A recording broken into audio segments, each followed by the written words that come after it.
Нештатная Ч-1. Подтверждаю, 690, нештатная Ч-1, как слышите. Москва-1, 2 пробоины.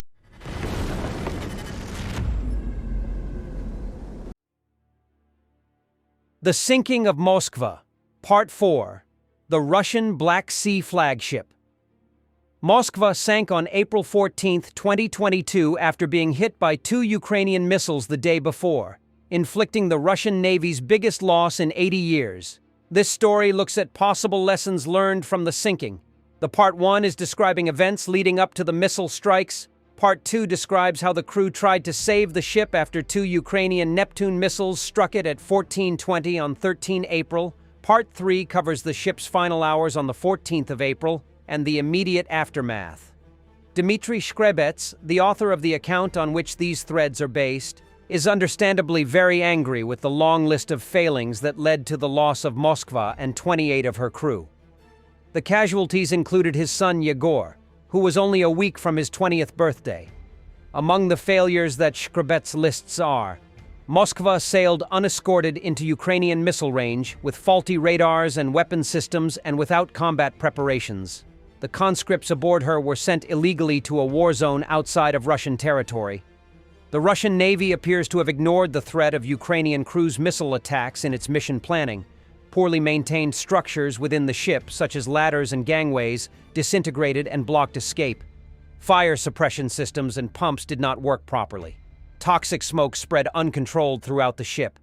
Gas masks did not work because they were decades old, and components were long since life expired. Breathing apparatuses were unusable because they had been packaged without masks. There was insufficient firefighting equipment on board. There were likely many other flaws, particularly compared to best practice in NATO navies. As Shkrebets points out, these were the result of complacency, mismanagement, and decades of lack of maintenance on the ship. If those problems could be so severe on Moskva, the flagship of the Black Sea Fleet, he asks, how much worse is it elsewhere? The Ukrainians were admittedly extremely lucky. The first missile to hit caused critical damage and knocked out the ship's damage control facilities. It appears to have set fire to the ship's fuel supply almost immediately, filling Moskva with choking smoke. Shkrebets' account indicates that the second strike on the stern caused far less damage, and the fire there was quickly extinguished. Had this been the only strike on Moskva, the ship was unlikely to have been lost. The Russians were somewhat lucky too, despite the loss of the ship. The 30mm shells that exploded in the fire were probably the least destructive type of ammunition on Moskva. Each of the 16 huge Vulcan missiles contained 1.5 tons of kerosene and 490 kilograms of high explosive. As Shkrebets points out, it was believed that just 3 P-1000 Vulcan missiles would be capable of sinking an aircraft carrier. In the event of detonation of the first 4 P-1000 Vulcan missiles aboard Moskva, the front end of the ship would be torn off. Had either of the missiles struck a few meters away from their impact sites, they could have detonated multiple heavy weapon systems, P-1000s, S-300Fs, shown here in their launcher room near the site of the second missile impact, or heavy torpedoes. According to Shkrebets, most of the crew would have died in the mess hall in the first missile impact if a scheduled meeting there had not been delayed by the mess hall staff failing to finish their lunch washing up on time. Assessing the reliability of Shkrebets' account is made more difficult by the lack of other sources. The Russian authorities very firmly suppressed any relatives or survivors who tried to give their version of events. However, his extremely detailed dossier indicates that he obtained a good deal of information directly from Moskva sailors and eyewitnesses, including some original documentation. He has been extraordinarily brave in defying the authorities to expose failures. His description of what happened on board is partly corroborated by the single photo and brief video that emerged from the sinking. The damage visible to Moskva matches what he says about the fire and other physical damage caused by the attack. Bearing these caveats in mind, it's worth reviewing was said by the Russians, Ukrainians, and others at the time to assess its consistency with Shkrebets' version of events.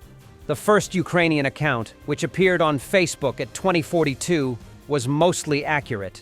The cruiser Moskva has just been hit by 2 Neptune missiles. It is standing, not sunk, burning. And there is a storm at sea, tactical flooding is required, apparently. This was likely sourced from intercepted Russian radio signals, perhaps the call below, which was published by the Ukrainian military's Operational Command South on 15 May 2022. The Russian MOD said early on the 14th of April that a fire had caused ammunition to explode and that the ship had been seriously damaged. This was also mostly accurate, likely referring to the detonation of 30mm ammunition, though they didn't say anything about then the cause. Later Russian statements said that the missile systems of the cruiser were undamaged, the fire was contained by sailors, and that efforts were underway to tow the ship to port. This was only partly true. In fact, the fire was never fully contained, according to Shkrebets. The ship's sinking was said by the Russian MOD to have happened in stormy seas, which Shkrebets says was untrue. At the time of the missile impacts and sinking, he says that wind speeds were between 4 and 10 knots, which would have only created small wavelets. There were also claims from foreign sources that survivors had been evacuated by Turkish or Romanian ships in the vicinity. These were clearly untrue. Nothing has emerged to verify this, and Shkrebets is clear that only Russian ships were involved. Casualty reports from foreign sources were clearly heavily exaggerated. Shkrebets does not contradict the official Russian figures, which were far lower than those given by others. Initial claims of hundreds of fatalities were never corroborated. An eyewitness report at the time claimed that around 200 men, or nearly half the crew, were in hospitals in Sevastopol, most likely suffering from smoke inhalation.